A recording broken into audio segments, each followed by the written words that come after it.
बोलो श्री कृष्ण कन्हैया लाल की, सतगुरु महाराज की, श्री प्राणनाथ प्यारे की, महारानी बाईजुराज की, महाराज छत्रसाल की, तीनों पुरी धाम की, गुरुजी श्री मंगलदास जी महाराज की, समस्त सुंदर साथ की।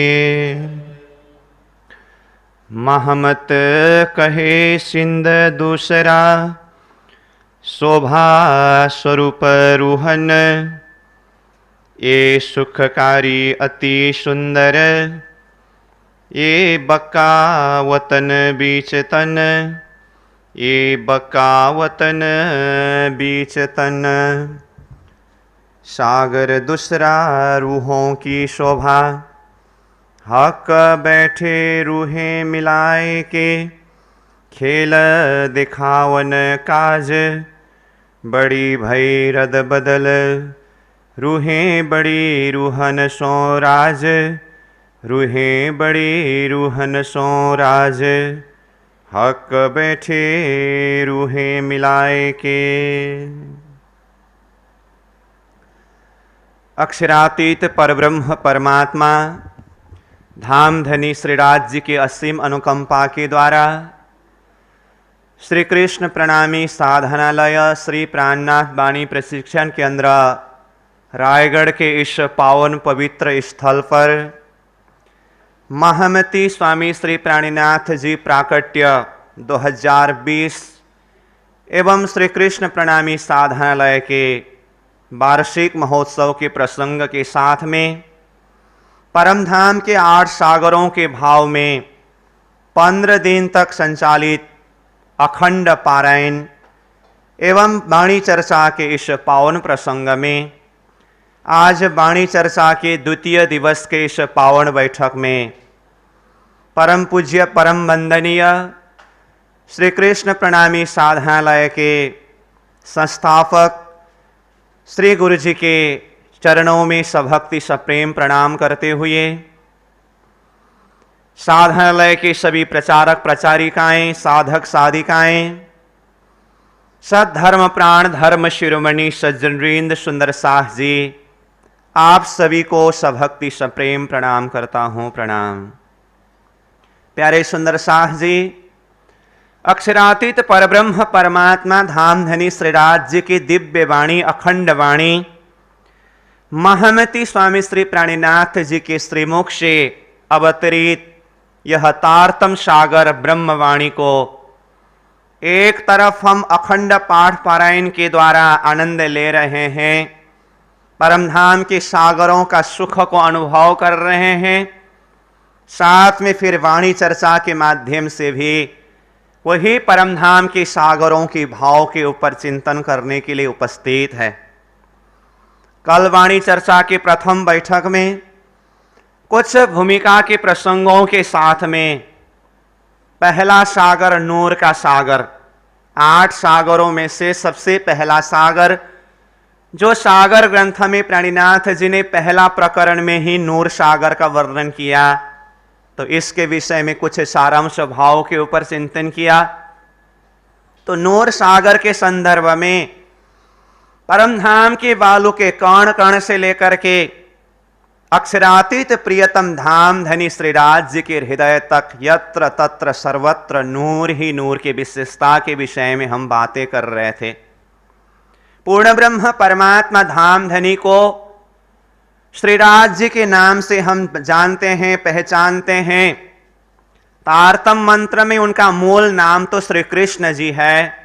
जब हम तारतम मंत्र का जाप करते हैं ना, 16 अक्षरी बीज मंत्र जो है जिसमें परमात्मा का मूल नाम निज नाम श्री कृष्ण जी नाम से स्वयं परब्रह्म परमात्मा धामधनी ने निजानंदाचार्य सतगुरु श्री देवचंद्र जी महाराज को उनके 40 वर्ष के साधना के पश्चात साक्षात दर्शन दे करके यह बीज मंत्र प्रदान किया, तो श्री कृष्ण नाम से अपना परिचय दिया और यह मंत्र को धरती में जाहिर किया। और यह मंत्र की महिमा धर्मशास्त्र में अक्षरातीत धाम धनी के द्वारा यह मंत्र का अवतरण होने से पहले से ही महिमा गाया गया। सप्त कोटि महामंत्र चित्त विभ्रम कारक एक एवो परो मंत्र कृष्ण तक्षरीति द्वयम। 2 अक्षर का मंत्र कृष्ण मंत्र, जो अखंड सुख को प्राप्त कराने वाले मंत्र, जो तारतम मंत्र निज नाम मंत्र की महिमा गाया है। तारतम्य न जानाति सच्चिदानंद लक्षण। तारतम मंत्र के माध्यम से, तारतम ज्ञान के माध्यम से ही सच्चिदानंद स्वरूप परमात्मा को जान सकते हैं, पहचान सकते हैं। इस तरह से यह तारतम बीज मंत्र निज नाम मंत्र कृष्ण मंत्र की महिमा गाया है। कृष्ण मंत्र में भी अलग अलग शब्दों में सुसज्जित मंत्र है। तो 16 अक्षरी मंत्र की महिमा को गाते हुए धर्मशास्त्र ने यह स्पष्ट रूप में कहा, मंत्रश्चिंता मणि प्रोक्ता षोडशाणु महामणो ब्रह्म प्रियाणाम सानिध्यम ददातेव न संशय। 16 अक्षर से बना हुआ जो मंत्र, जो चिंतामणि मंत्र, ब्रह्म प्रियाओं के माध्यम से यह धरती में जाहिर होने वाली मंत्र, ऐसे जो तारतम मंत्र है जिसमें बीज मंत्र के अंदर नाम श्री कृष्ण जी है। और यह संपूर्ण संसार के धर्मशास्त्रों का सार महामती प्राणीनाथ जी की वाणी है। महामती प्राणीनाथ जी की वाणी में भी 18,758 चौपाइयां हैं। इसका भी सार अगर देखें तो प्राणीनाथ जी ने 2 शब्द में संपूर्ण तारतम का सार बताया। वो 2 शब्द क्या है? घर श्री धाम अने श्री कृष्ण, ये सार फल तणो तारतम। घर में धाम यानी कि परम धाम, और नाम अथवा स्वरूप में श्री कृष्ण जी। तो तारतम का सार यही 2 शब्द है, परम धाम और श्री कृष्ण नाम।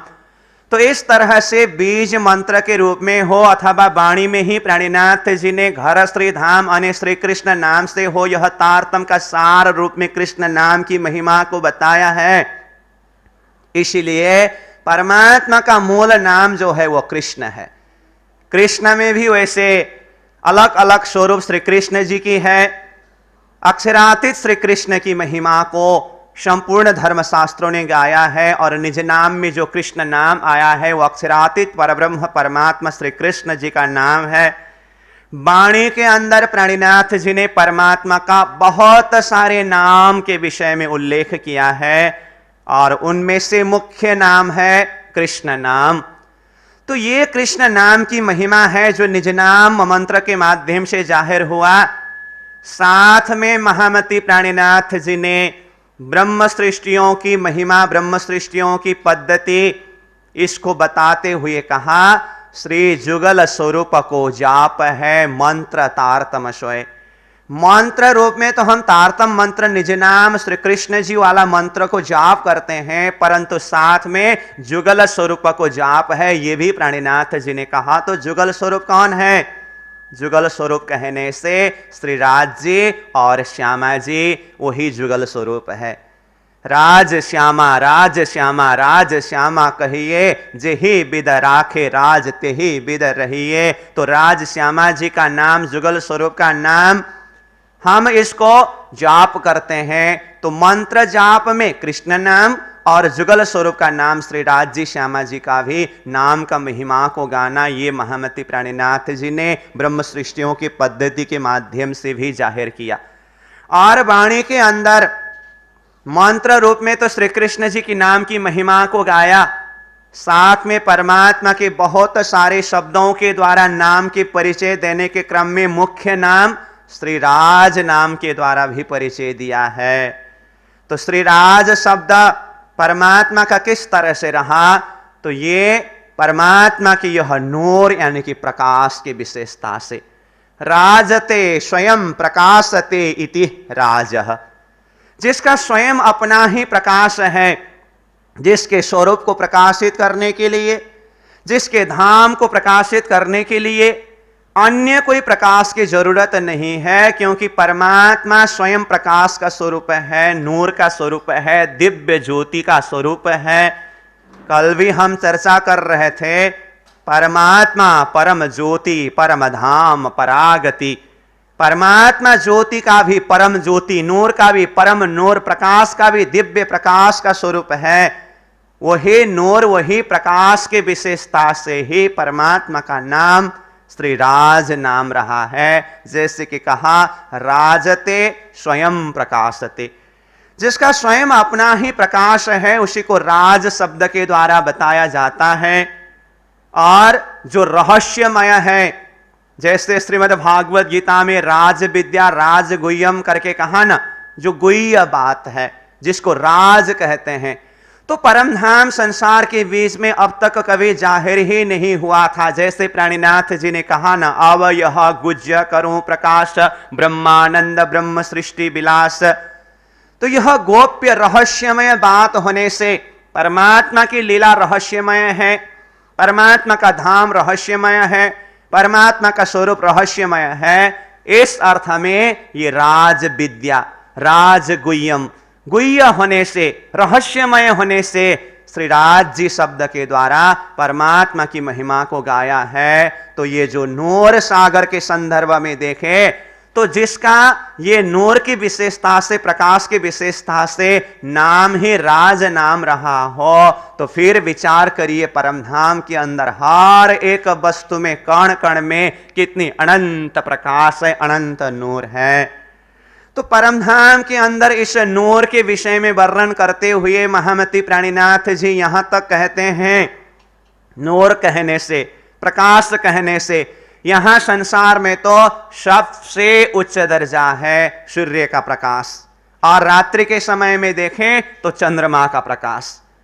तो परम धाम के हर वस्तु में नूर है। इसका मतलब क्या परम धाम में सूर्य चंद्र नहीं है? कभी कभी ऐसा भी जिज्ञासा किसी के मन में आ सकता है।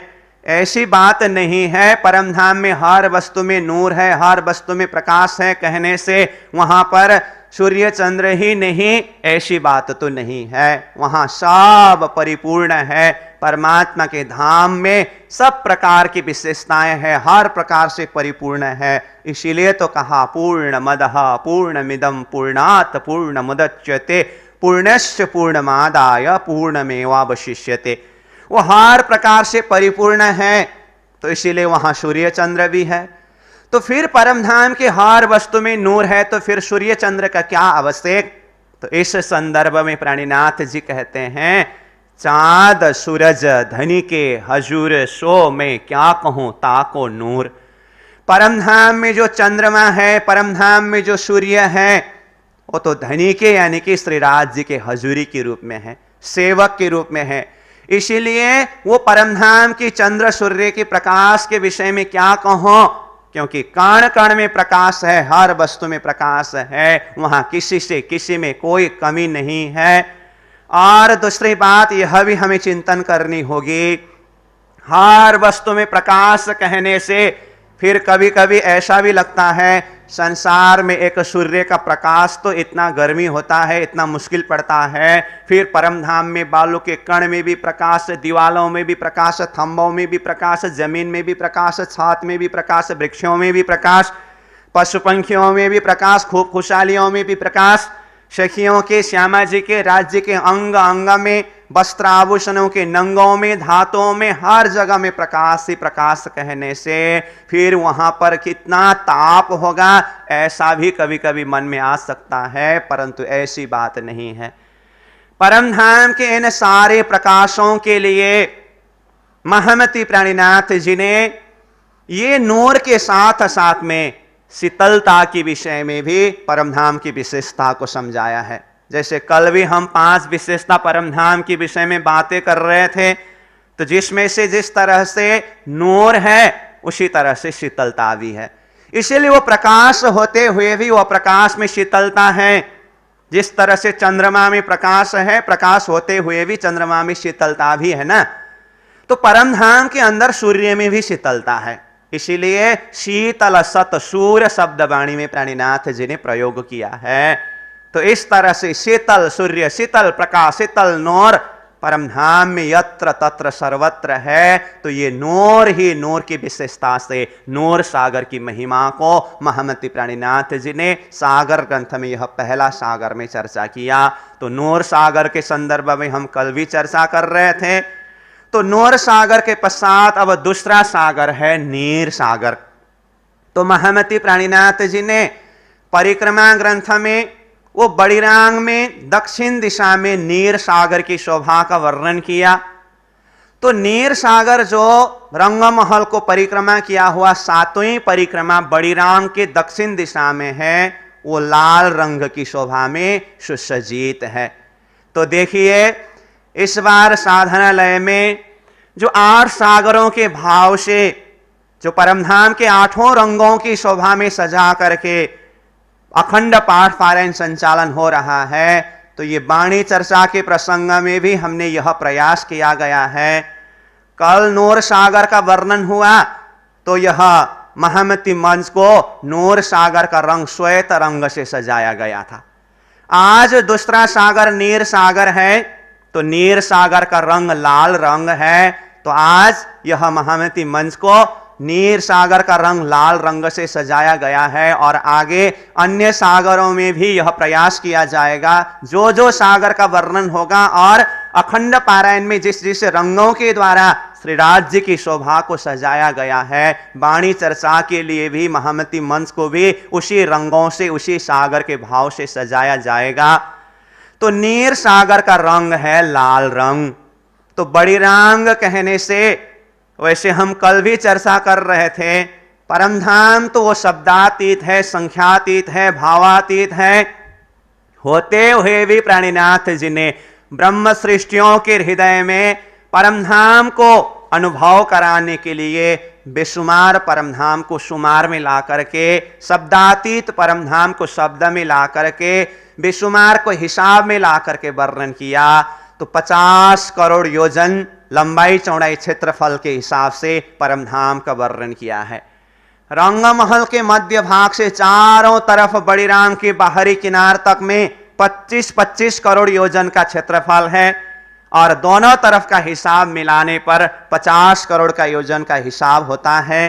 उसमें से जो बड़ीरांग है, बड़ीरांग 12.5 करोड़ योजन क्षेत्रफल के चौड़ाई में चारों तरफ आवृत करके यह बड़ीरांग की शोभा शोभायमान है।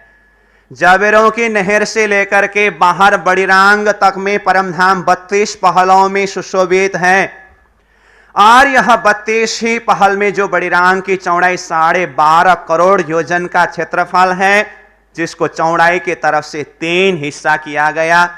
बाहर की तरफ के 32 ही हिस्सा में 32 ही पहलों में हवेलियों की शोभा शोभायमान है और भीतरी तरफ के 32 पहल में हवेलियों की शोभा शोभायमान है और मध्य की जो तीसरी हिस्सा है उसमें 32 पहल में से 16 पहल में हवेलियों की शोभा है।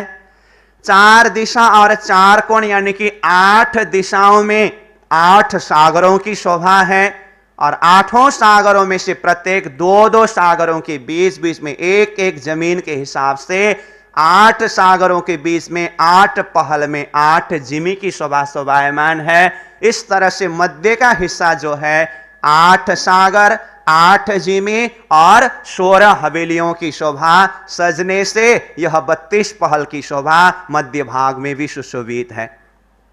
तो ये बाहर के 32 पहल की 32 इमारतें, भीतर की 32 पहल की 32 इमारतें और मध्य की 16 पहल की 16 इमारतों को ही 80 दीवाल के नाम से भी वर्णन किया गया है।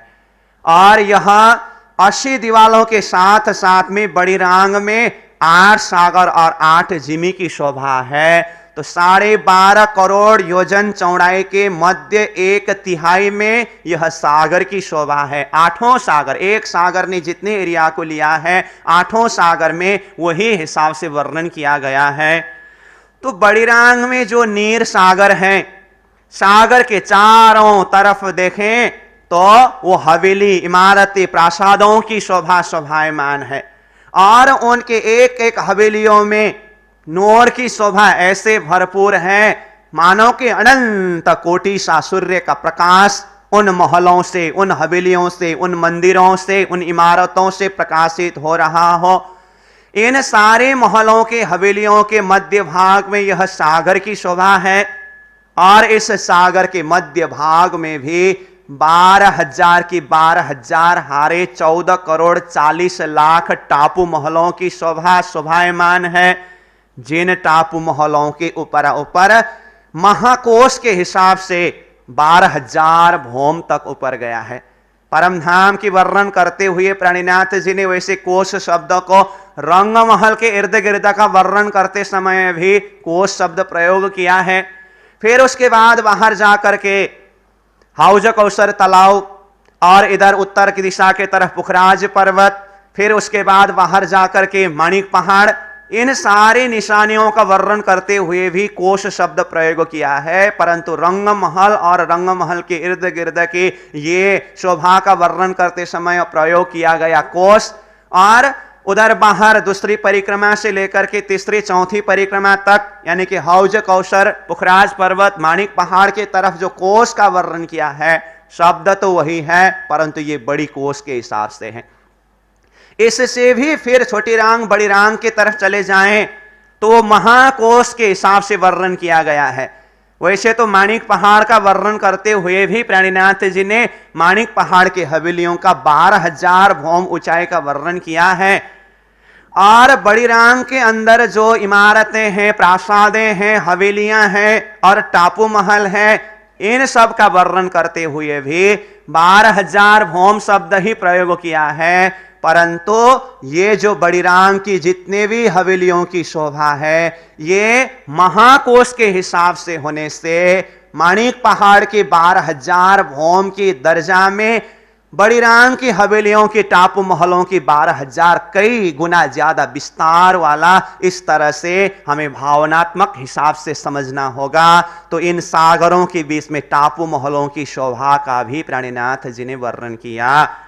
और ये दक्षिण दिशा में सुशोभित जो नीर का सागर है, बड़ी रांग में है, इसी की बातुनी शोभा को मूल मिलावा के अंदर फिर ये सागर ग्रंथ में प्राणीनाथ जी ने दूसरा सागर रूहों की शोभा का करके, जिस सागर को परिक्रमा ग्रंथ में बड़ी रांग के अंदर की सागर नीर सागर नाम से वर्णन किया, वही सागर की बातुनी शोभा को सागर ग्रंथ में दूसरा सागर रूहों की शोभा के नाम से महामती प्राणीनाथ जी चर्चा करते हैं। तो मूल मिलावा के बैठक के अंदर रूहों की शोभा क्या है?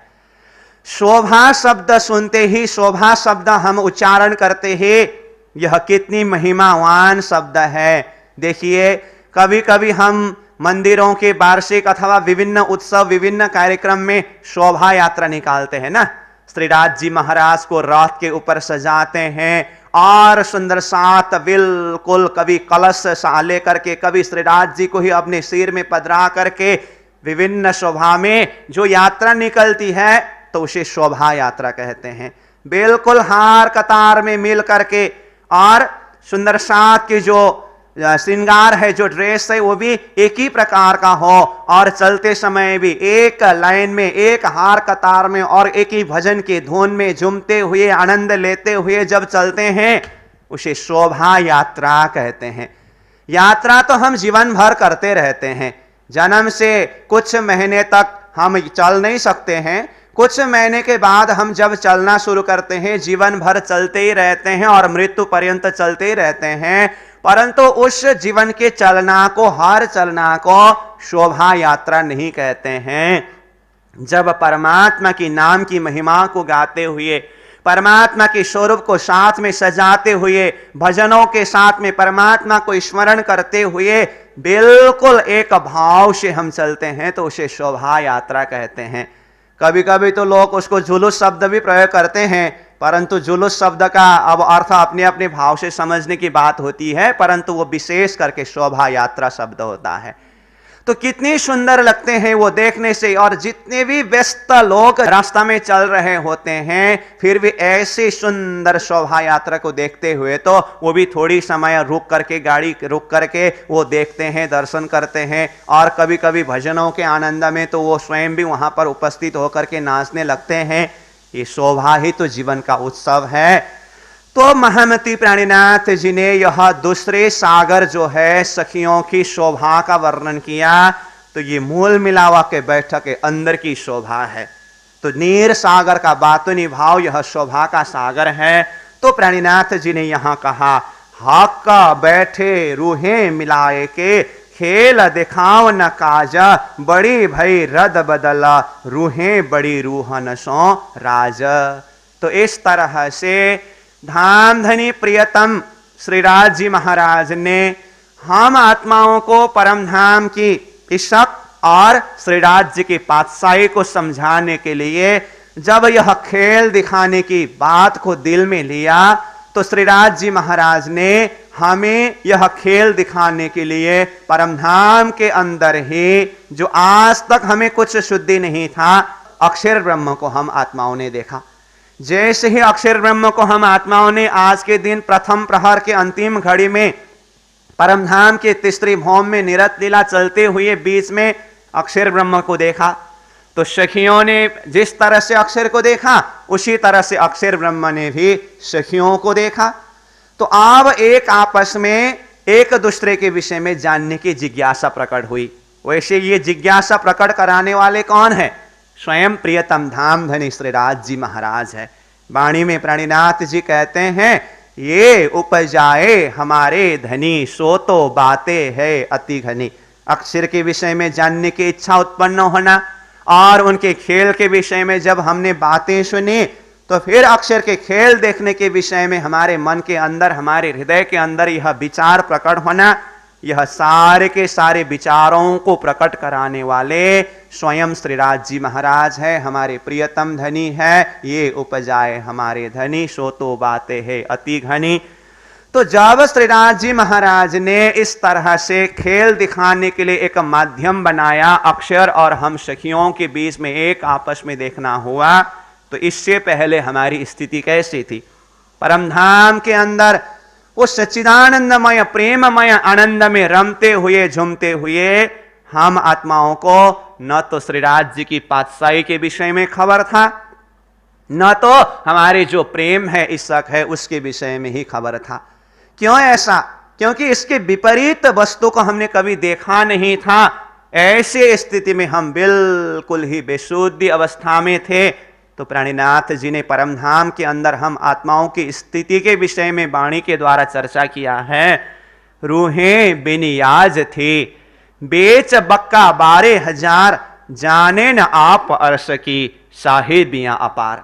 रूहें यानी कि हम 12,000 आत्माएं बेनियाज यानी कि बेशुद्ध अवस्था में थे, अनजान अवस्था में थे। बेच बक्का 12,000, परमधाम के वेश में हम 12,000 आत्माएं ऐसी बेशुद्ध अवस्था में थे। जाने न आप अर्श की, ना तो हमने अपने आप को जान सका, ना तो प्रियतम धाम धनी की ईश्वर की महिमा को, पातशाही को जान सका। साहिबियां अपार, श्रीराज जी की वो अपार साहिबी जो है, पातशाही जो है, उसको भी हमने जान नहीं सका। हम आत्माओं की स्थिति तो एक तरफ ऐसा था ही, दूसरी तरफ अक्षर ब्रह्म की स्थिति कैसी थी? अक्षर ब्रह्म आकर के श्रीराज जी का दर्शन करके वह सुंदर छवि को अपने हृदय में सजा करके लौट करके चले जाते थे। और अक्षर की स्वतः प्रकृति की जो लीला है, जो बाल लीला के माध्यम से अक्षर ब्रह्म की लीला को महामती प्राणीनाथ जी ने वर्णन किया है। कोटि ब्रह्मांड नजर में आवे, छिन में दिख के पल में उड़ाए, नयन के पाओ पल में इशारत, कई कोट ब्रह्मांड उपजत खपत, इत खेल पैदा इन रवेश, त्रैलोकी ब्रह्मा विष्णु महेश। इस तरह से अपनी ही कल्पना के द्वारा ब्रह्मांड को बनाना और मिटाना, ये अक्षर की स्वतः प्रकृति की लीला है। उन्मेष निमेष भ्यम ब्रह्मांड प्रलयदय, इस तरह से धर्मशास्त्र ने भी कहा। तो अपनी स्वतः प्रकृति के द्वारा खेल को बनाना, ब्रह्मांड को बनाना, मिटाना, और हर रोज परमधाम की जो प्रथम प्रहर की लीला के अंतिम घड़ी के समय में अक्षरातीत श्रीराज जी को दर्शन करने के लिए जाना, यह अक्षर की नित्य नियम है। हर रोज परमधाम में श्रीराज जी का दर्शन करने के लिए जाते हुए भी अक्षर ब्रह्म को परमधाम के अंदर की वह गुह्य बात पता नहीं है। इसीलिए महामती प्राणीनाथ जी ने अक्षर के इस स्थिति को भी वाणी के माध्यम से जाहिर करके कहा है, अक्षरातीत के महल में प्रेम इश्क बरतत, शो शुद्ध अक्षर को नहीं कीन बीद केल करत। अक्षरातीत परमधाम के अंदर अनंत समय से श्री राज जी, श्यामा जी महारानी और हम आत्माओं के बीच में इश्कमय, प्रेममय, आनंदमय लीला होती आ रही है, परंतु अक्षर ब्रह्म को यह पता नहीं है कि वो परमधाम के अंदर कैसी लीला होती है। परमधाम के अंदर की लीला के विषय में ही शुद्धि न हो ऐसी बात नहीं है। श्री राज जी के अलावा परमधाम के अंदर श्यामा जी सहित 12,000 आत्माएं भी है, इस विषय में भी अक्षर को शुद्धि नहीं है। इस तरह से अनंत समय से ये स्थिति चलती रही। जैसे ही आज के दिन श्री राज जी महाराज ने अपने आत्माओं को खेल दिखाने के अंतर हृदय से विचार किया, महामती प्राणीनाथ जी कहते हैं, जो पहले लई हक के दिल में, पीछे आए माहे नूर ता पीछे हादी रूहन में, ए जो हुआ जहूर। तो इस तरह से सबसे पहले खेल दिखाने की बात श्री राज जी ने अपने दिल में लिया। फलतः आज के दिन अक्षर और हम आत्माओं के बीच में एक आपस में देखना हुआ। जैसे ही देखा, अक्षर ब्रह्म के मन में यह प्रश्न, यह जिज्ञासा प्रकट हुआ, श्री राज जी के साथ में यह अनंत आत्माएं कौन है, क्या लीला करते हैं, ऐसे विचार को मन में लिए हुए लौट करके चले गए और अपने धाम महल में इसी विचार को चिंतन करते हुए समय व्यतीत होता जा रहा है। अब परमधाम के अंदर श्री राज जी, श्यामा जी और सखियों के बीच में कुछ प्रश्न उत्तर, कुछ संवाद हुआ, जिसे प्राणीनाथ जी ने इस शब्द प्रेम संवाद शब्द प्रयोग किया है। और ये प्रेम संवाद, इस रब्द शब्द जो है, दूसरा सागर, रूहों की शोभा का सागर का वर्णन करते हुए पहला नंबर चौपाई में ही प्राणीनाथ जी ने ये भाव को यहां प्रकट किया है, समझाया है। कहा, हक बैठे रूहें मिलाए के। तो ये इस रब्द चलते चलते आज के दिन लगभग सुबह 9 बजे से लेकर के यह संवाद शुरू हुआ, 12 बजे तक यह प्रेम संवाद इस रब्द होती रही। सखियों ने पूछा कि ये अनजान पुरुष जो देखने में आप जैसे ही लगते हैं, परंतु ये दुष्टाई स्वरूप है, ये कौन है, इस विषय में प्रश्न किया। तो श्री राज जी महाराज ने सखियों को कहा, हे सखियों, इन अनजान पुरुष के विषय में जानने समझने का प्रयास न करो, इसमें कोई फायदा नहीं है, इसमें नुकसान ही नुकसान है। फिर भी अगर जानने की चाह रखते हो तो बता देता हूं, वो मेरा ही सत्य स्वरूप अक्षर ब्रह्म है, जो अक्षर धाम में रह करके अनंत ब्रह्मांड बनाने और मिटाने की लीला करते हैं। जब इस तरह से कहा तो हम सखियों के मन में विचार आने लगी, अक्षर ब्रह्म और अनंत ब्रह्मांड बनाना और मिटाना, वो ब्रह्मांड कैसे होते हैं, वो संसार कैसे होते हैं, वो खेल क्या है, बनना और मिटना क्या होते हैं। तो ये तो बहुत लंबी प्रसंग है, इसका रब्द प्रेम संवाद का प्रसंग। तो ये प्रश्न उत्तरी, ये संवाद चलते चलते 12 बजे का समय हुआ, दूसरी प्रहर का समय पूरा हुआ। फिर अब तीसरे प्रहर के समय में श्री राज जी की पौड़ावनी लीला हुई, और हर रोज परमधाम की लीला के हिसाब से तीसरे प्रहर के समय में सखियां, जो 12,000 सखियां 40 जुत्थ में है ना, तो वो 40 जुत्थ सखियां रंग महल के इर्द गिर्द अपने अपनी जुत्थ की मन चाहे कहीं भी लीला करने के लिए चले जाते थे। परंतु आज के दिन सब आत्मा एक साथ में एकत्रित होकर के अक्षर ब्रह्म के खेल देखने के विषय में ही यह तीसरे प्रहर के समय में सबने सल्लाह किया। जैसे ही चौथा प्रहर का समय प्रारंभ हुआ, 3 बजे के समय में श्री राज जी के समक्ष में तीसरी भौम के नीले पीले मंदिर, जहां श्री राज जी महाराज सुख सेज्या में शयन कर रहे थे, वहां आकर के श्री राज जी की उठापन लीला हुई और सुंदर श्रृंगार से श्री राज जी को सजाया गया। हर रोज की तरह अब चौथी प्रहर में परमधाम की 25 पक्षों में से कहीं पर भी लीला विहार करने के लिए जाने का समय था। श्री राज जी महाराज ने पूछा, सखियां आज कहां जाएंगे? नित्य समय के हिसाब से आज परमधाम के पूर्व दिशा में स्थित श्री जमुना जी के पाठ घाट में लीला करने के लिए जाने का समय था, परंतु सखियां कहने लगे, आज हम परमधाम के अंदर कहीं भी नहीं जाएंगे, अक्षर ब्रह्म के खेल देखेंगे। 3 बजे से लेकर के 4 बजे तक फिर वह तीसरी भौम में ही प्रेम संवाद इस रब्द हुआ। और फिर उसके बाद राज जी महाराज बार बार मना कर रहे हैं, सखियां मानने के लिए तैयार नहीं है। अब श्री राज जी महाराज ने अंदर से विचार किया, आप प्रथम होम पंचम गोल हवेली में मूल मिलावा का बैठक बिठा करके वहीं से ही आत्माओं को सुरता रूप में खेल में भेजना होगा। परंतु बाहर ऐसे देखने में यहां आप लोगों ने बात समझी नहीं, तो एक जगह विशेष बैठक बैठ करके वहां पर समझाऊंगा करके ऐसा विचार करके अब लगभग 4 बजे के समय में तीसरी भौम से दूसरी भौम होते हुए प्रथम भौम जो मूल मिलावा का बैठक है, आज हम जिस बैठक को मूल मिलावा के बैठक के नाम से चिंतन करते हैं, मूल दरवाजा से अंदर 28 स्तंभ का चौक, उसके अंदर रसोई के हवेली सहित 4 चौरस हवेली को पार करके पंचम गोल हवेली, जिसके मध्य में जुगल स्वरूप धामधनी श्री राज जी महाराज मध्य सिंहासन में विराजमान हो गए और सखियां चारों तरफ श्री राज जी महाराज को घेर करके सुंदर बैठक को सजा करके बैठे हुए हैं। तब भी राज जी महाराज समझा रहे हैं, हे सखियां खेल देखने की जिद मत करो, अभी तक कुछ बात बिगड़ी नहीं है, होश संभालने का प्रयास करो। ये खेल जो है ना, आप लोगों ने जितने आसानी से समझा है इतना आसान वाली नहीं है। अपने आप को भूलोगे, धनी को भूलोगे, धाम को भूलोगे, आग पानी पत्थर को ही पूजने लगोगे। इस तरह से श्री राज जी महाराज बार बार समझा रहे हैं। हम आत्माएं श्री राज जी महाराज के साथ में ऐसे ऐसे तर्क को प्रस्तुत कर रहे हैं, 100 बेर देखो अजमाए के मोमिन भूले न कब्बा। हे धामधनी, आप हमें एक बार नहीं, 2 बार नहीं, 100 बार परीक्षा करके देखिए, हम आपको भूलेंगे नहीं। माया का क्या ताकत है आपके चरणों से परम धाम के आनंद से हमें अलग कर सके। राज जी महाराज बार बार समझा रहे हैं, सखियां मानने के लिए तैयार नहीं है। यही स्थिति को प्रणिनाथ जी वाणी में कहते हैं, मने किए हमको 3 बेर तब हम माग्या फेर फेर फेर, धनी कहे घर की ना रहीसी शुद्ध भूलसी, आप ना रहीसी ये बुद्ध तो मने करत है हमको भी भूलोगे तुम। श्री राज जी महाराज ने 3 बार हमें मना किया और मना करते हुए यह कहा, हे सखियां जबरदस्त खेल में जाओगे तो विचार करना, अपने आप को भूलोगे, यह घर यानी कि परमधाम को भूलोगे और तुम्हारे धनी मुझको भी भूलोगे। इस तरह से श्री राज जी महाराज ने कहा, परंतु हम सखियों ने माना नहीं।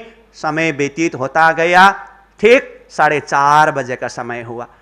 तो अब 4:30 बजे के समय प्रातःकालीन 9 बजे लगभग से श्री राज जी महाराज ने सखियों को समझाया, परंतु सखियां मानने के लिए तैयार नहीं हुए।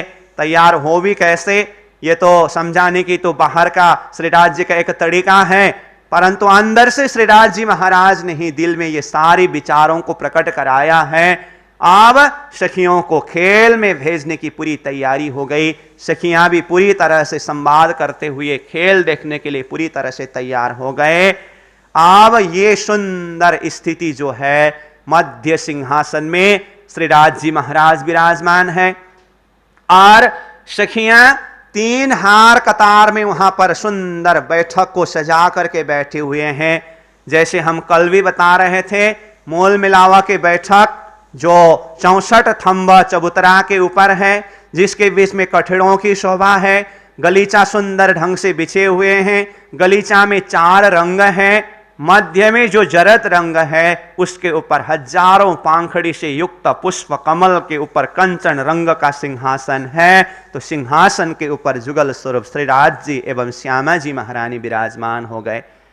और उसके बाद बाहर जो 3 रंग के गलीचा शोभायमान है, श्याम श्वेत और हरित रंग, ये हरित रंग जो सिंहासन के नजदीक में है, इसके ऊपर 2000 सखियां हार कतार में मिलकर के बैठे हुए हैं। उसके बाद फिर बाहर श्वेत रंग जो गलीचा में है, 4000 सखियां उसमें हार कतार में मिल करके बैठी हुई है। और सबसे बाहर किनार में जो 6000 कठेड़े हैं, 6000 कठेड़ों के साथ में लगे हुए 6000 तकियों में एक एक तकिया में एक सखियां इस तरह से श्याम रंग के गलीचा के ऊपर 6000 सखियों की सुंदर बैठक, इस तरह से मध्य सिंहासन में श्रीराज जी महाराज और 3 हार कतार में 12000 सखियों की सुंदर बैठक बैठा गया। यही परमधाम मूल मिलावा की बैठक की शोभा है, यही सुंदरता है। तो देखिए बैठक की शोभा कितनी सुंदर है। तो महामती प्राणीनाथ जी ये सुंदर बैठक के संदर्भ में कहते हैं, एक दूजी को अंक भरा लग रहिया अंगों अंगा, दिल में खेल देखने की है सब अंगों उशरंग। देखिए परमधाम में सुंदर सिंहासन में श्रीराज जी महाराज कैसी शोभा को धारण किए हुए विराजमान है। और सखियों की बैठक की शोभा को देखिए तो एक दूजी को अंक भर लग रहिया अंगों अंग, एक आपस में गलवैया डाल करके ऐसे अंग में अंग मिला करके बैठी हुई है। सखियां क्या सोचती है, श्रीराज जी महाराज ने कहा माया इतनी बलशाली है, तो सखियों ने सोचा देखते हैं हमारे बीच में माया कहां से प्रवेश करेगी। तो सखियां एक आपस में ऐसे सट करके बैठी हुई है, एक अंगुली भर का जगह भी एक सखी से दूसरी सखी के बीच में नहीं है। इस तरह से सट करके बैठी सखियां ये भाव से इस तरह से मिल करके बैठी हुई है कि हम सखियों के बीच में एक अंगुली भर का जगह भी ना बचे, ताकि उस जगह से माया अंदर प्रवेश करने को मिले। जब हम इस जगह को ही नहीं रखेंगे तो माया कहां से अंदर प्रवेश करेंगे। इसीलिए तो परम नाम के अंदर सखियों की स्थिति को बेनियाज बेशुद्धि अवस्था कहा ना।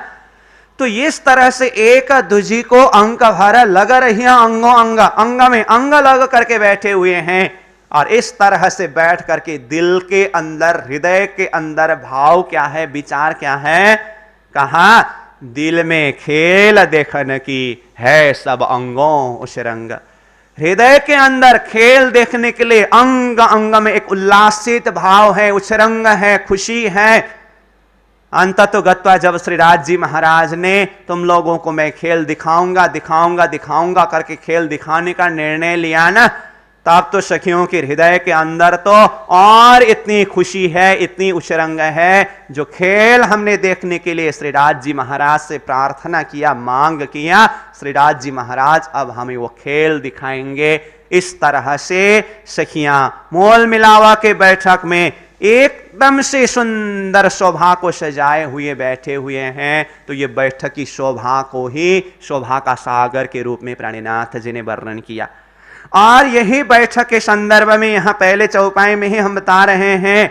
तो ये मोल मिलावा की बैठक की शोभा कहते हैं हक बैठे रूहें मिलाए के। देखिए तो हक यानी कि प्रियतम धाम धनी अक्षरातीत श्री कृष्ण जी श्रीराज जी महाराज मोल मिलावा के बैठक में मध्य सिंहासन में विराजमान हो गए। तो यहां कहा हक बैठे, स्वयं हक श्रीराज जी महाराज विराजमान हो गए। और साथ में रूहें मिलाए के, रूहें 12000 आत्माओं को मिला करके, जिस बैठक के विषय में अभी हम चर्चा कर रहे थे ना, 3 हार कतार में सखियों को सुंदर शोभा में मिला करके सजा करके रखा। तो रूहें मिलाए के क्यों इस तरह से श्रीराज जी महाराज ने रूहों को मिला करके ये शोभा में सजा करके स्वयं भी विराजमान हो गए और सखियों को भी इतनी सुंदर बैठक में सजा करके रखे। कहते हैं आगे खेल दिखाओ न काजा, सखियों को खेल दिखाने के लिए, क्योंकि खेल देखने के लिए तो बिल्कुल तैयार होकर के बैठना पड़ेगा ना। इसीलिए खेल दिखाने के काज इस तरह से सुंदर बैठक में सजा करके रखा। और ये खेल दिखाने से पहले राजी श्यामा जी और हम आत्माओं के बीच में बहुत रद्द बदल यानी कि प्रेम संवाद हुआ, वाद विवाद हुई। तो यहां संसार के शब्द में वाद विवाद कहते हैं, परंतु परमधाम के अंदर वो संवाद है, परंतु उसमें भी प्रेम होने से प्रेम संवाद इसका रब्द कहते हैं। तो कहा बड़ी भई रद बदल, बहुत ही ज्यादा रद बदल संवाद हुई। तो इसी को प्रेम संवाद के प्रसंग के द्वारा हम चर्चा करते हैं। और किन किन के बीच में रद बदल हुआ, तो कहा रूहें बड़ी रूहसों राज, रूहें यानी कि 12000 ब्रह्म प्रियाएं, ब्रह्म अंगनाएं। बड़ी रूहसों, बड़ी रूह मतलब श्यामा जी महारानी, हम सारी आत्माओं के जो मूल स्वरूप जो है वो श्यामा जी महारानी है ना, इसीलिए श्यामा जी महारानी को बड़ी रूह कहा है। हक्का का नूर बड़ी रूह और बड़ी रूह का नूर रूहें, यानी कि श्रीदास जी महाराज का जो आनंद स्वरूप है श्यामा जी महारानी है, और श्यामा जी महारानी के आनंद का स्वरूप है, आनंद का अंश है हम 12,000 आत्माएं। इसलिए श्यामा जी ने अंग हो सुंदर साथ इस तरह से कहा है। तो रूहें कहने से 12,000 आत्माओं के लिए कहा है, बड़ी रूहें श्यामा जी महारानी के लिए कहा है। रूहें 12,000 आत्माएं और बड़ी रूह श्यामा जी महारानी के साथ में श्रीदास जी महाराज ने बहुत सारे ये प्रेम संवाद इसका रब्द किया। तो इस तरह से ये प्रेम संवाद के माध्यम से हम आत्माओं ने खेल देखने के लिए पूरी तरह से श्रीदास जी महाराज से मांग किया। अब अंततोगत्वा हमारी चाह के हिसाब से, और श्रीदास जी महाराज ने लाख कहने पर भी हम जब मानने के लिए तैयार नहीं हुए, तो अब हम आत्माओं को श्रीदास जी महाराज ने खेल दिखाने के लिए पूरी तरह से निर्णय लिया। तो सुंदर बैठक की शोभा का तो वर्णन किया हमने। आगे महमती प्राणीनाथ जी इसी प्रकरण के अंदर सखियों के वस्त्र आभूषणों की श्रृंगारों की शोभा का वर्णन करते हैं। तो जैसे मैं कल प्रथम सागर नूर सागर के संदर्भ में भी कह रहा था, इन सागरों के ऊपर जो प्राणीनाथ जी ने चौपाई के द्वारा वर्णन किया है, हम इस वाणी चर्चा के माध्यम से एक एक चौपाई का अर्थ करके एक एक चौपाई के भाव से अर्थ पूरा नहीं कर सकेंगे, क्योंकि हम 1 घंटा के वाणी चर्चा के बैठक में हैं। इसके सार भाव के ऊपर हम कुछ चिंतन करेंगे। ये सागर जैसी वाणी के तो एक चौपाई के एक शब्द के अंदर कितनी सारी गहराई की बातें होती है। तो ये जो दूसरा सागर है, प्राणीनाथ जी ने ये सागर ग्रंथ में दूसरा प्रकरण और तीसरा प्रकरण करके 2 प्रकरण में ये शोभा का सागर का वर्णन किया। दूसरे प्रकरण में 36 चौपाइयां हैं और तीसरे प्रकरण में 17 चौपाई है। ये दूसरे और तीसरे प्रकरण में 2 प्रकरण के द्वारा दूसरे सागर सखियों की शोभा का सागर का वर्णन किया। एक एक चौपाई को जब हम चिंतन करेंगे, अध्ययन करेंगे, देखेंगे, मनन करेंगे, तो सखियों ने कैसे कैसे वस्त्र आभूषणों को पहने हुए हैं और उसमें जो कैसी कैसी शोभाएं हैं, ये सारी शोभा का वर्णन किया गया है। जैसे देखिए यहाँ कहते हैं, साड़ी चोली चरनी जड़ाव रंग झलकार, कई जवेर केते कहो शोभा सागर सुखकार, रूहें बैठे हील मील के याके जुदे जुदे बस्तर, केते रंग कहो साड़ियों निपट बैठियां मील कर, कई साड़ी रंग श्वेत की और कई साड़ी नीली, कई साड़ी रंग लाल की, कई साड़ी रंग पीली, एक लाल माहे कई रंग और कई रंग नीली माहे,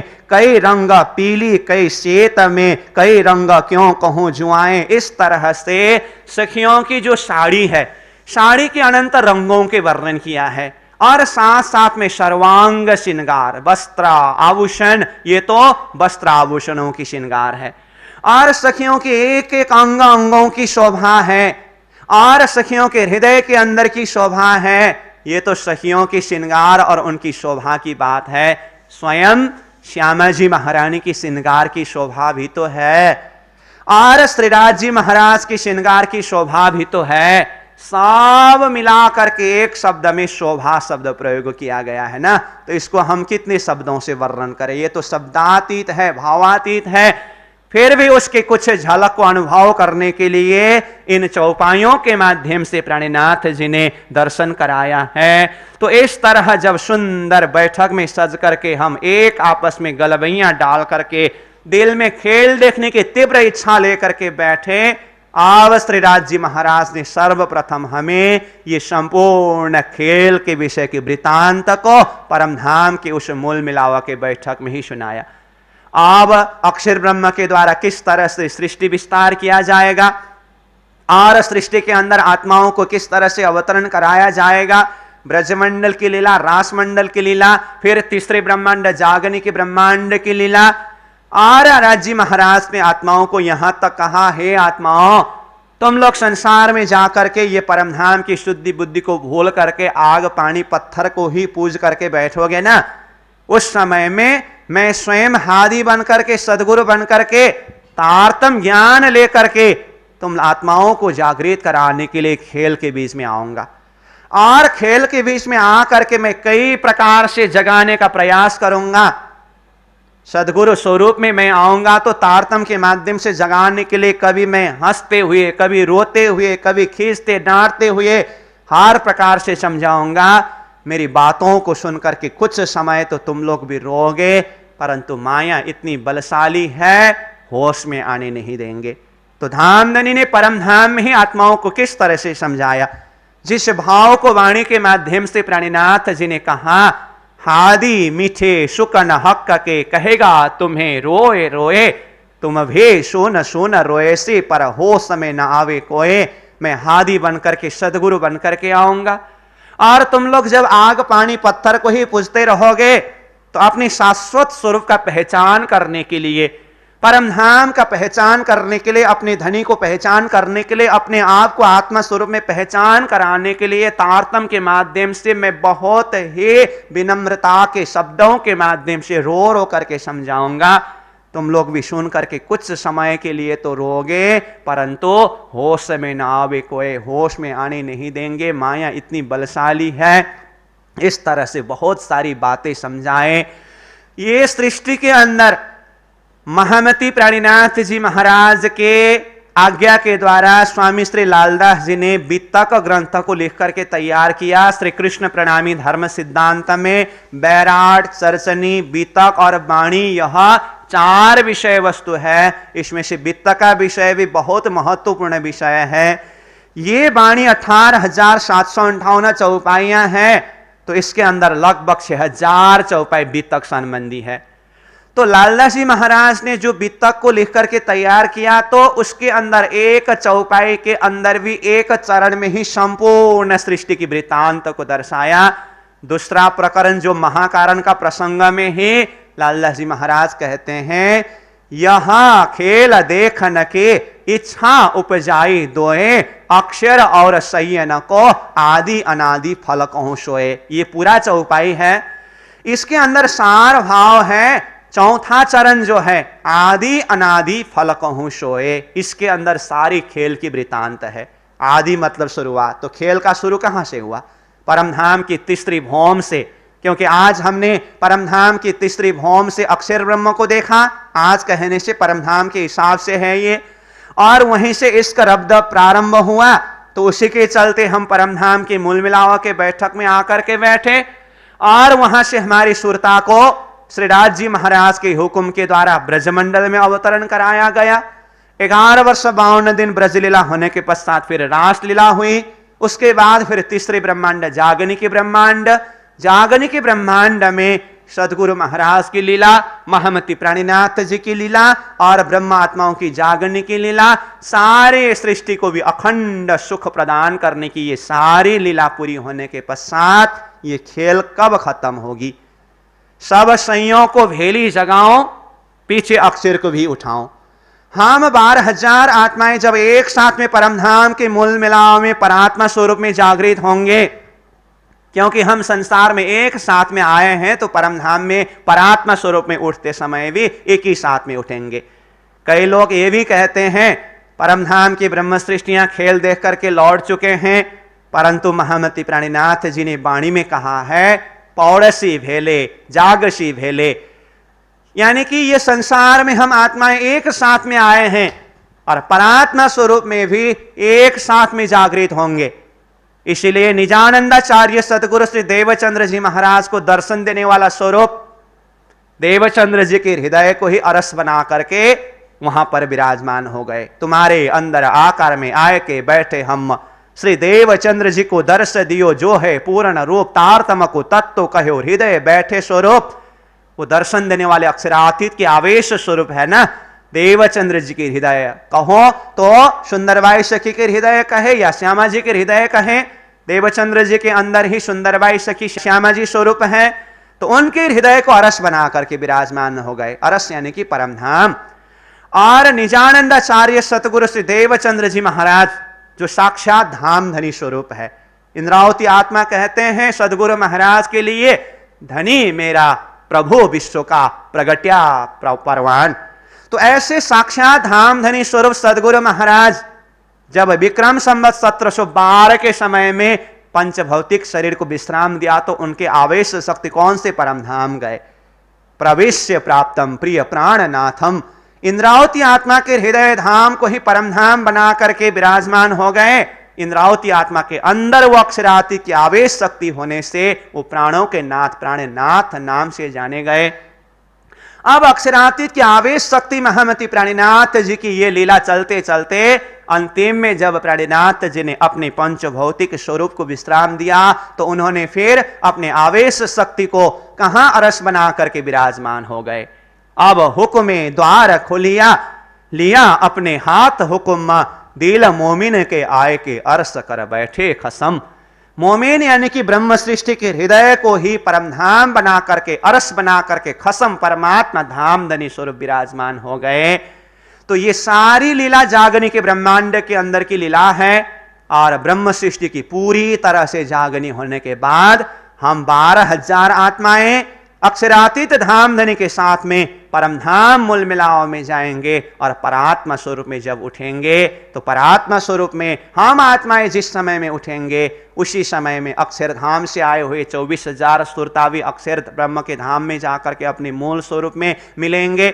और यह संसार के जीव जो है, ये संसार के जीव जो जन्म सिद्ध ये नाशवांत अंकुर वाले हैं, परंतु अक्षरातीत धाम धनी स्वरूप महामती प्राणीनाथ जी के कृपा से और तारतम के बल के द्वारा ये नाशवांत अंकुर वाले जीव को भी अखंड मुक्ति का स्थान अष्टविस्त के रूप में प्रदान किया है। तो ये सारे खेल खत्म होकर के हम ब्रह्मात्माएं परमधाम मूल मिलाव में जागृत होंगे, ईश्वरीय आत्मा अक्षरधाम में मिलेंगे, जीव सृष्टि अष्टविस्त में अखंड होंगे, तब जाकर के खेल खत्म होगी। इसको लालदास जी महाराज ने अनादि शब्द प्रयोग किया है। तो आदि अनादि कहने से सृष्टि की शुरुआत से लेकर के अंत तक, तो आदि हुआ परमधाम की तीसरी भौम और अनादि हुआ मूल मिलावा, क्योंकि ब्रज रास जागनी होते हुए परमधाम के मूल मिलावा में हमारा परात्मा स्वरूप में हम उठेंगे तो खेल खत्म होगी। ये सारी वृतांत जो भी है, चाहे लालदास जी महाराज के वित्त के माध्यम से चिंतन करें, चाहे महामती प्राणीनाथ जी के वाणी में प्रकट वाणी में 112 चौपाई के माध्यम से महाकारण लीला से लेकर के ब्रजरास जागनी होते हुए फिर परमधाम में उठने तक के भाव को चिंतन कराया है, वो भी बीतक है, उसके माध्यम से चिंतन करें। चाहे जैसे कि मैंने पहले कहा वाणी के अंदर लगभग 6000 चौपाइयां जो है वो बीतक संबंधी है। तो ये बीतक संबंधी चौपाइयों के द्वारा भी चिंतन करें तो ये जो महाकारण से लेकर के सृष्टि के कारण और सृष्टि के कार्य रूप में विस्तार होना, फिर परात्मा स्वरूप में उठने तक की सारी वृत्तांता परमधाम की मूल मिलावा के अंदर ही आत्माओं को खेल में उतारने से पहले ही श्री राज जी महाराज ने समझाया। ये सारी वृत्तांत समझाने के बाद जिस तरह से सखियों ने खेल देखने की चाह रखा, अब राज जी महाराज ने अंत तो गत्वा खेल दिखाने के लिए अंतिम निर्णय सखियों को सुनाया। हे सखियां, मैं तुम लोगों को खेल दिखाऊंगा दिखाऊंगा दिखाऊंगा। बहुत खुश हुए हम सखियां, अब हमें खेल देखने को मिलेगा। परंतु तुरंत धामधनी ने यह कहा, संसार में जाकर के तुम लोग भूलोगे भूलोगे भूलोगे। अब इस समय में हमारी स्थिति क्या हुई, यही मुख्य रूप में नीर सागर यानी कि दूसरी सागर शोभा का सागर की विशेषता है। तो ये भाव को प्राणीनाथ जी यहां दूसरे चौपाई में जाहिर करते हैं। ये शोभा का सागर मूल मिलावा के बैठक के अंदर आज हम सखियों की शोभा कैसी है, वो हार कतार में मिल करके बैठना ये भी शोभा है, और मध्य सिंहासन में श्रीराज जी महाराज का विराजमान होना ये भी शोभा है। सखियों के श्रृंगार के वस्त्र आभूषणों की शोभा ये भी शोभा है। हृदय के अंदर की खुशी प्रसन्नता ये भी शोभा है। ये तो मूल मिलाव के बैठक के अंदर में। और 25 पक्ष परमधाम के अंदर देखे तो यत्र तत्र सर्वत्र शोभा ही शोभा का विस्तार है। प्राणीनाथ जी वाणी में कहते हैं एक खूबी और खुशबुए। अलग अलग प्रसंगों में अलग अलग भाव का वर्णन करते हैं। तो यहां पर कहा एक खूबी, खूबी शब्द का अर्थ है शोभा, और दूसरा है खुशबुए। खुशबुए मतलब सुगंध। परमधाम के हर वस्तु में वो खुशबू है, वो सुगंध है, और हर वस्तु में वो शोभा है। शोभा कहने से देखिए एक फूल में अलग अलग पाखड़ी मिलकर के एक फूल की शोभा होती है, तो उसको भी शोभा कहते हैं। अलग अलग फूल मिलकर के एक हार बनता है, तो हार की शोभा है। हार के अंदर एक फूल भी अगर ना हो तो उसका शोभा अच्छा नहीं होता है। फूल में अगर एक दो पाखड़ी भी मतलब बिगड़ा हुआ हो तो वो फूल की शोभा शोभायमान नहीं होती है। हर प्रकार से परिपूर्ण होना उसको शोभा कहते हैं। 25 पक्ष परम धाम तो श्रीराज जी महाराज की चेतना का विस्तार है, वो सारे की सारी शोभा तो अपनी जगह में है ही, उसको तो कहां तक शब्दों में वर्णन करे। परंतु मुख्य रूप में यहां मूल मिलावा के बैठक के अंदर सखियों की शोभा के संदर्भ में विशेष करके ये दूसरे नंबर चौपाई में प्राणीनाथ जी कहते हैं, प्रसंग हम चर्चा में बता रहे हैं। सखियों ने खेल देखने के लिए जब मांग किया तो खेल दिखाने का भी निर्णय सुनाया और भूलने की बात भी राज्य ने अंतिम तक में कहा। तो ये स्थिति में सखियों के हृदय की शोभा कैसी हुई, ये हृदय की शोभा की बात को यहां बताते हैं। तो कहा देहसत सबों जुदा किए के पर खेल देखन की चाहा, देखे पातशाही हक की देखे इशक बड़ा किनका। तो कहा देहसत सबों जुदा किए का, देहसत शब्द का अर्थ है भय। अब देखिए प्रातःकालीन प्रथम प्रहर के अंतिम घड़ी से लेकर के अभी ये चौथी प्रहर के 4 घड़ी समय व्यतीत होने तक में राज्य महाराज ने इतना समझाया, परंतु सखियां मानने के लिए तैयार नहीं हुए। परंतु अंतिम में जाकर के सखियों की शोभा का वर्णन करते हुए प्राणीनाथ जी यहां कहते हैं देहसत सबों जुदागिए का। देहसत यानी कि भय है, डर है, त्रास है। किस चीज का? सबों जुदागिए का। सभी सखियों के हृदय के अंदर ये जुदागी का डर है, परंतु दूसरी तरफ क्या है? पर खेल देखने की चाह, दूसरी तरफ खेल देखने की चाह भी है। और ये खेल के माध्यम से क्या क्या देखना है? देखे पातशाही हक की, हक श्री राज्य की पातशाही को देखना है। देखे इशक बड़ा किनका, और राज्य श्यामा जी और हम आत्माओं में से किसके इशक ज्यादा है, इसको भी देखना है। इसमें मुख्य बात यह है देहसत सबों जुदागिए की पर खेल देखने की चाह। खेल देखने की चाह भी सखियों के हृदय के अंदर है और जुदागी का डर भी है, भय भी है। ये सखियों के हृदय के अंदर की शोभा है। क्यों चाहा? क्योंकि अक्षर ब्रह्म के विषय में श्रीराज जी महाराज ने प्रेम संवाद के संदर्भ में जो कुछ भी कहा समझाया वो इतने देखने योग्य जैसे लगते हैं, इसीलिए सखियों को खेल देखने की चाह भी है। और अंतिम समय में राज्य महाराज ने खेल दिखाने का निर्णय सुनाने पर भी भूलोगे भूलोगे भूलोगे करके कहा। तो राज्य महाराज ने इतने दृढ़ता के साथ में भूलने की बात कही, तो अब सखियों के हृदय के अंदर तब जाकर के देहसत यानी कि वह भय प्रकट हुआ।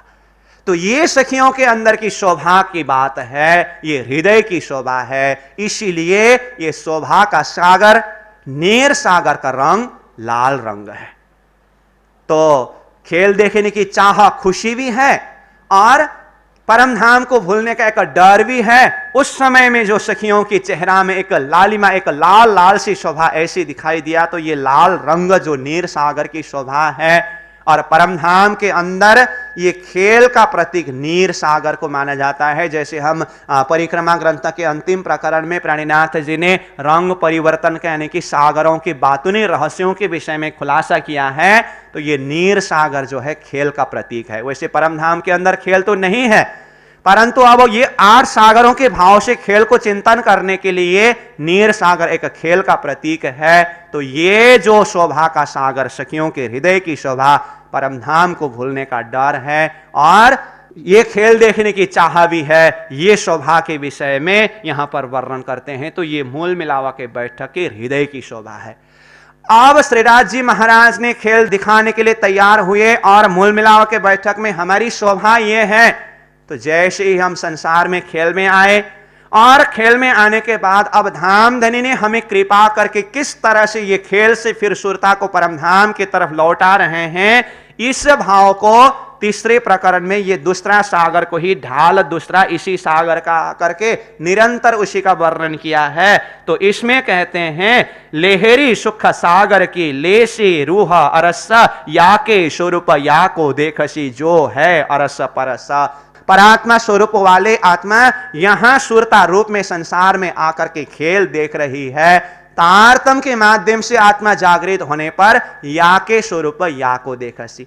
परात्मा स्वरूप वाले जो सुरता यहां तन धारण किए हुए हैं, अब सुरता जब तारतम के माध्यम से जागृत होने पर या को यानी कि अपनी परात्मा स्वरूप का दर्शन करेंगे और अपनी मूल स्वरूप प्रियतम धामधनी श्री राज्य का दर्शन करेंगे, तो फिर ये खेल से रूहों को किस तरह से अब जागृत कराना है, यहाँ खेल के अंदर की रूहों की हृदय की शोभा को भी ये तीसरे प्रकरण में प्राणिनाथ जी ने वर्णन किया है। तो इस संदर्भ में यहाँ बहुत सारी भाव है। तो खेल के अंदर रूहों की शोभा कैसी है? बीच असल तन और सुपने पाट निदई का था, सो नींद उड़ाए सुपन रख्या, ये देखो किया हक का। बीच असली तन परात्मा स्वरूप और सुपना का तन यहां प्रकृति का जो देह अभी सुरता ने देह धारण किया है, इसके बीच में एक पर्दा क्या है? निद्रा रूपी पर्दा, स्वप्ना रूपी पर्दा है। धामधनी ने कुछ समय तक अज्ञान रूपी निद्रा का खेल दिखाया और समय आने पर फिर तारतम के माध्यम से वो अज्ञान रूपी निद्रा को तो हटाया, रूहों को ज्ञान के द्वारा, इलम के द्वारा जागृत कराया, अपने आप को परम धाम की ब्रह्म सृष्टि के स्वरूप में, अपने प्रियतम धामधनी श्री राज्य महाराज होने में और अपना मूल वतन परम धाम होने में कोई संदेह नहीं है। इस विषय में बेशक होना ही निद्रा रूपी पट को उड़ाना है, परंतु अभी तक स्वप्निक संसार अपनी और स्वप्निक देह को धारण करा करके रखा है, इसीलिए निद्रा को उड़ाया और सपना को रखा। ये देखो किया हक का, ये हक के हुक्म के द्वारा किया हुआ है। ये सखियों की शोभा है। अब यहां खेल के बीच में रहते हुए हमारी हृदय की शोभा कैसी होनी चाहिए? परम धाम से हम संसार में आते समय परम धाम भूलने का डर था और संसार देखने की चाह भी था। अब यहां संसार में आकर के हमारी स्थिति यही हो रही है, धनी ने इलम के द्वारा पूरी तरह से परम धाम का पहचान दिलाया है। आत्मा चाहती है इलम के माध्यम से जो परम धाम का श्री राज्य का जो संबंध बताया है उसमें गोता लगाओ, परंतु दूसरी तरफ ये संसार जो है ना, ये संसार भी नहीं छूटता है। परम धाम में होते समय परम धाम भूलने का डर, संसार देखने का चाहा, संसार में आकर के आज हमारी स्थिति वही हुई। परम धाम जाने की चाह भी है और संसार छूटने का भय भी है। ये आज हमारी स्थिति, ये शोभा है। परंतु अंततोगत्वा हमारे हृदय के अंदर ऐसी भाव को प्रकट होना चाहिए, संसार को पूरी तरह से परित्याग करके यहां से बिल्कुल हृदय को वैराग्य प्रकट करा करके एक धामधनी श्री राज्य को हृदय में लेकर के अपनी परात्मा स्वरूप का, धामधनी के चरणों का चिंतन करते हुए परात्मा स्वरूप में उठना होगा। उसके लिए धामधनी ने यह तारतम ज्ञान बेशक इलम तारतम वाणी के माध्यम से खेल के बीच में हम आत्माओं के बीच में जाहिर किया है। तो धामधनी ये इलम के द्वारा आत्मा जागृत करा करके संसार को पीठ दे करके अपने धाम, अपने निज स्वरूप में वापस आने के लिए आत्माओं को किस तरह से कहते हैं? बेशक इल्म सीख के ऐसे खेल को पीठ दे, देखो कौन आवे दौड़ अरस में, आगो इशक मेरा ले। तारतम ज्ञान यह बेशक इल्म को सीख करके, श्रवण करके, अध्ययन करके, मनन करके, ये संसार को पीठ दे करके, हृदय के अंदर प्रेम को प्रकट करके परम धाम मूल मिलाव में श्री राज्य के चरण शरण में सबसे पहले कौन पहुंचेंगे? राज्य महाराज ने एक बाजी लगा रखे हैं।